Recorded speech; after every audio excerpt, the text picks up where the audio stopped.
Okay. Awesome. Well, hey, Lydia, it's good to Hi. see you. Hi, Sarah. Great to see you. How are you? I'm doing swell. I've got my dogs barking in the background as I hide in my daughter's room. So, It's life. It's life. Exactly. Well, we're excited to be talking again today about what's going on in Arizona and across the country and dealing with forbearances and what borrowers can do to kind of continue to help themselves and stay in their houses. Absolutely. Absolutely. So I'll just kind of dive right into some numbers, Okay. and then Lydia's got some really, really great information of what does this mean, kind of Yep. like, let's take that and put it into real life. Yep. So I just mentioned briefly, so the worst thing for housing, or, kind of the worst thing for housing in the whole housing market is empty houses. And, Right. We went through that 10 years ago, and it took us a while. It's quite a slog to get ourselves pulled back out. And so this time around, as we're looking, as, we've got some employment challenges, the design and the programs that are being created today are really built to keep homeowners in their homes. Yep. And so what they're doing is they've created forbearance programs. And, as we look at what forbearance is and what it means, to homeowners and borrowers.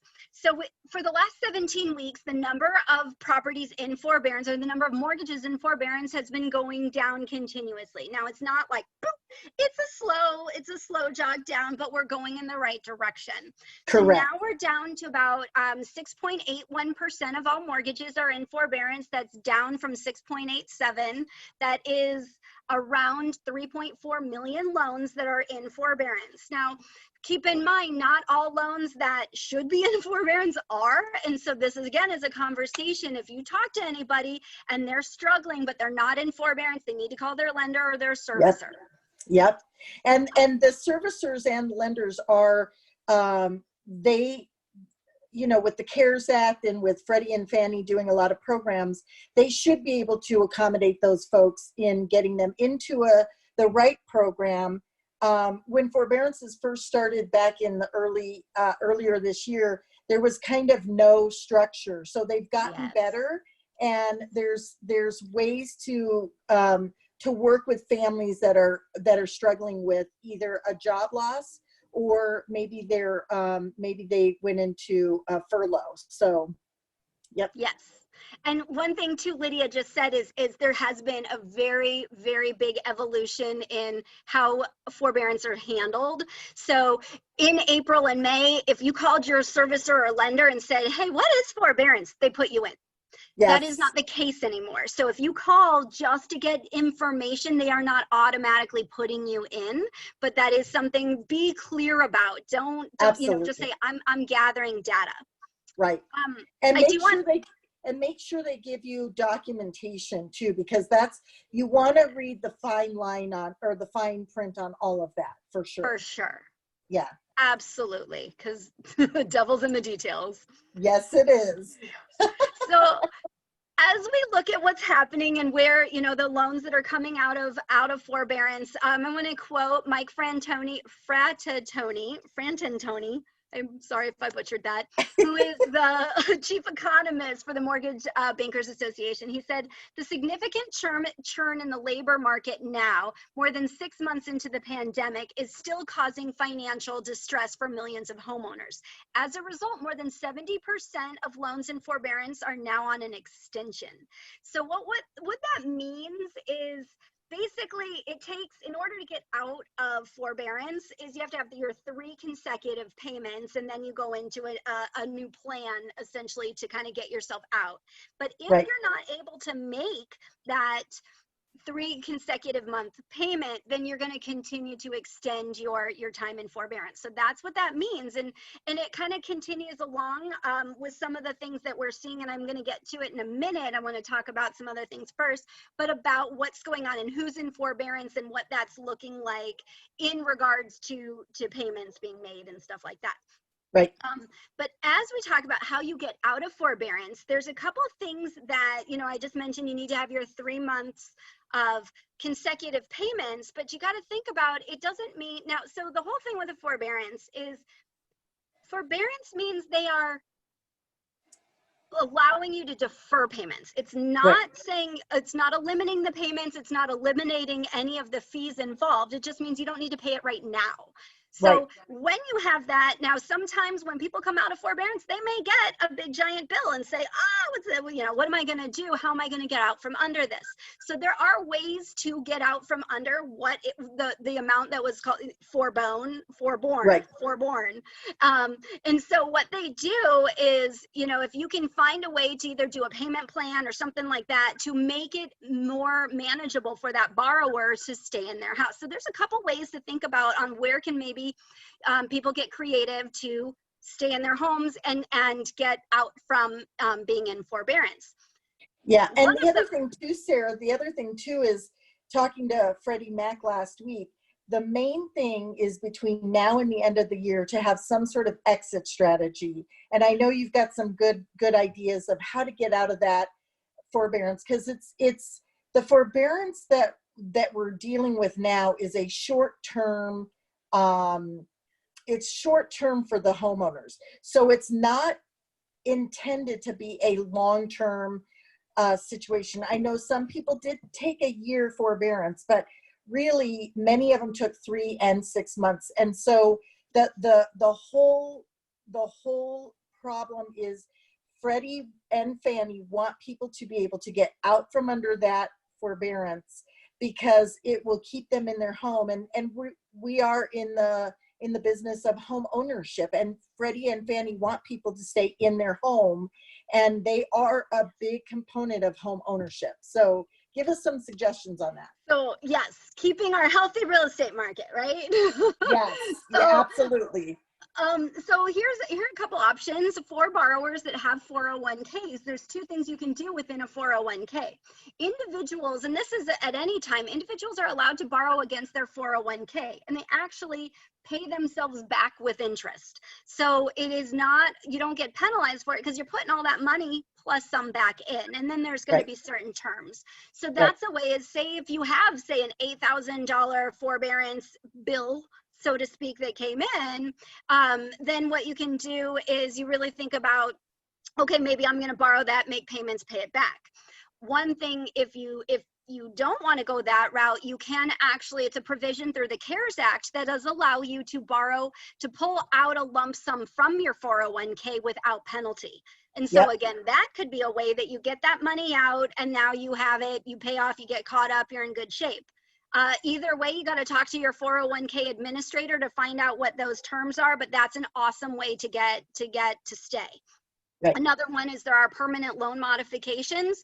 There are refinance options. Now, in order to do a refinance, you do have to have those 3 consecutive months of payments. But if you do a permanent loan mod, sometimes they're adding that bill, that amount to the end of the loan. Sometimes they're doing like a 2-year payment plan, something like that. So there's a lot of different options. Again, you'll work with your servicer or your lender to get that set up. Those are kind of the biggest ways to stay in the house. Now, if you can't, or you want to, you have options, maybe if you can move in with family and rent out the house for a year or so, get caught up. And then because the way with the appreciation rate and rentals are skyrocketing the same way that sales prices are, so they can get a good amount for a rental. Yes. If that doesn't work, you can always do sell and then buy, and then basically just buy something that's more affordable, smaller, something like that, so you can stay in the housing market, hold on to that equity and keep growing it. And then the last option would be to sell and pay it all off, because we are in such a high equity position right now, appreciating so quickly. A lot of people will be able to sell and then be able to just loan paid off, everything's cleaned up, starting over. Yep, So those are some really good ways, some strong ways to stay in it. Yep. And as we were looking at, because some of the things that also get confused with forbearance, as they talk about, when people are talking about delinquencies. Now, if we want to talk about total delinquencies, they are tracking delinquencies within forbearance. They are just not being penalized for it. Right. Now, one of the things that's an interesting nuance is, if you did a forbearance on your credit card bill or any of that stuff, that may hit your credit differently. Our realm, our scope that we know that it's not hitting credit is when it's on the mortgage. It's Right. just when you're doing that forbearance, it's being reported. It's just not negatively affecting your credit for during that forbearance period. Right. And Freddie is, Freddie and I believe Fannie, they are taking they're suspending those late fees right now. Now, that may change after the first of the year, but it buys homeowners time to get that extra exit strategy in place, because ideally you want to get out of your forbearance between now and the end of the year. That would be the ideal situation, because we don't know what next year is going to bring, and we don't know if those fees that had been suspended will be added on at that point. There's a lot of things that could happen, but A lot of unknowns. many people do have equity right now. So there's a lot of different options for people to get out of that forbearance. Definitely. Definitely. So one of the things, and I have kind of a slide, it's a little hard to see, but I'm going to go ahead and share it, but it is talking about some delinquencies and the delinquency rates. And there's a couple things that is happening that I think is kind of powerful, and I hope you all can see this. I'm going to zoom in. It's perfect. And essentially, like this is all delinquency rates for all these different sectors, but the single family one right here that we're wanting to talk about. So the green is going to be the new delinquency, the 30-day delinquencies, and that is way down. You see this. So really where we're seeing the delinquencies are dropping, it's really the ones that are persisting are going to be the 60 to 90 days or more. And those are the ones, so we're talking about the people that were delinquent in April and May are the ones that are struggling the most now to not be. So we know that a lot of the provisions that have been put in place have been beneficial. We just don't know how severe the damage from what happened in the past and 6 months ago, early on in the pandemic, what those repercussions will be. So we're going to continue to watch that. Mm-hmm. The last thing I want to touch on is unemployment, just real briefly. So September numbers came out last Friday, and it was showing that the economy added 661,000 jobs. It was below expectations. However, August was revised up significantly, so it kind of does some balance out on what from across the board from the 2 months that was expected. Our unemployment rate is now 7.9%. We've made up a little over 50% of all jobs lost since since March and April. So we're moving in the right direction, although the recovery has started to slow a little bit, but that is, I almost liken it to weight loss when early on you lose a bunch of weight, but then as you get closer and closer to your goal, it just gets tougher and tougher. We're gonna keep seeing the constant, chipping at it, trying to get back there. But one of the things is local economist Elliot Pollack expects a full recovery in all industries in Arizona by the end of 2022. So we're looking a little about 2 years, but it would be great if we could be back at our full employment by the end, of next year.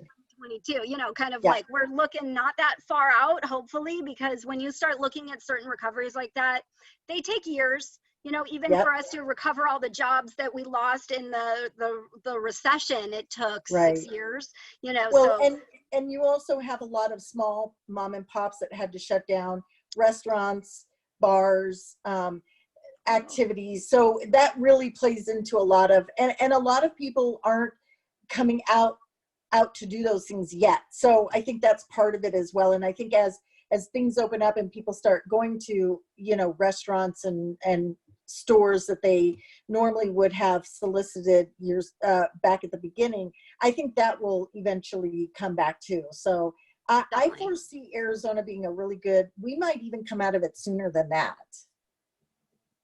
That's what I'm hoping for. Yeah, absolutely.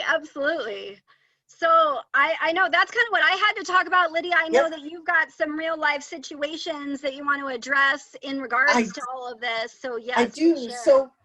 So one thing I really wanted to talk to people about with these forbearances is many times when they're getting these bills that look like they're large bills, because on a forbearance, if you did a 3-month forbearance on month 4, you would owe all 4 months. And so that can be a little scary for someone, especially if they don't have a 401k or don't have a savings account.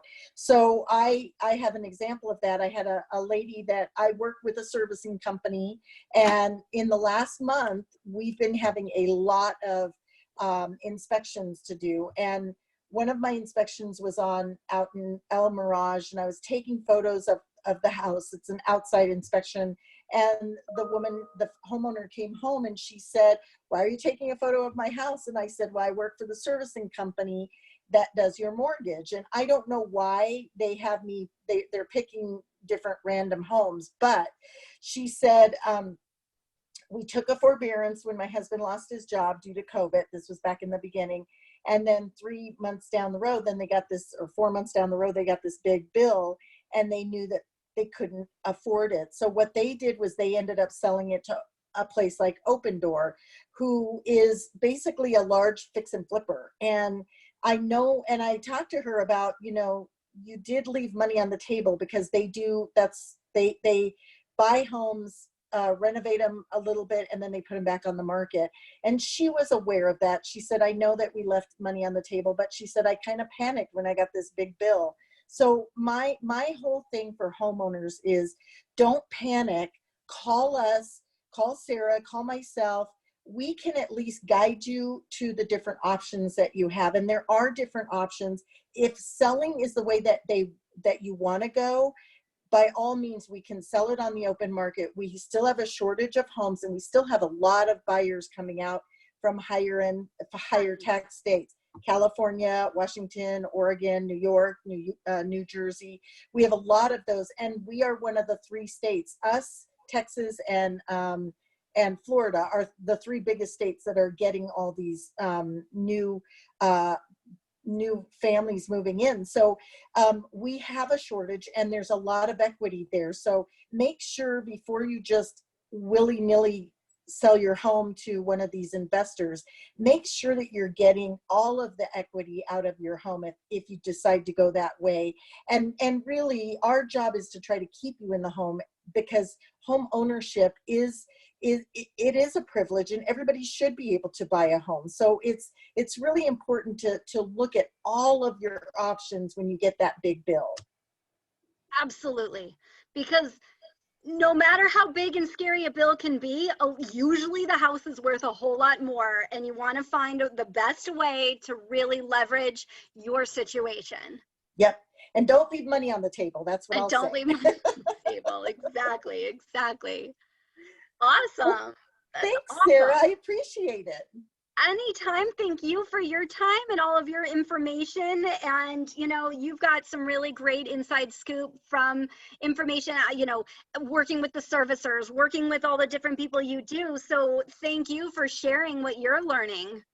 Well, you're welcome. And we will have this we're still going to continue on a weekly basis, because this is a hot topic right now. And I think that we need to get the word out, because Definitely. People don't know that they have options. So, yes. And they definitely you have time to get that exit strategy put together, but we're already in October. So the end of December is when the CARES Act is completed, and we don't know if they're going to extend it or what they're going to do. So we need to have an exit strategy to get out of your forbearance, whether that's staying in the home or selling it, or a combination of different things. Let's get you into whatever strategy you're going to do, so that you are out of that forbearance by the end of this year. Absolutely. 100%. I love it. Thank you, Sarah. I look forward to talking to you again next Wednesday. See you next week. Take care. Bye-bye. Bye, Lydia.